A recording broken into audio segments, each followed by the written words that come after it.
Now, you've probably noticed a bunch of warning lights on your dash when you start your engine. They flash on to test the circuits and then go off if everything's okay. One of the warning lights looks like a car battery. Its job is to tell you if your battery is not charging properly. Now, you know that your battery stores electricity, enough to start your engine and get you moving, but that's about it. You can only get a few miles on battery power alone. You need an alternator to generate enough electricity to run your engine and power your electrical accessories, like the stereo, power seats, heater fan, onboard computers, and so on. And on top of that, the alternator needs to recharge your battery. So when your alternator isn't working properly, there isn't enough electricity for all those things.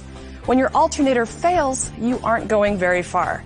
So why would your alternator not work? Well, usually they've simply worn out. Alternators are driven by your serpentine belt and spin 2 to 3 times faster than the engine. That's a lot of work. The bearings wear out, as do the copper wire coils and magnets that generate the electricity. There's no sense in hobbling along with an alternator that's not working properly. It will fail at some point and leave you stranded. Get a bad alternator replaced as soon as you can. Your service technician will test and install an alternator that meets your manufacturer's specifications.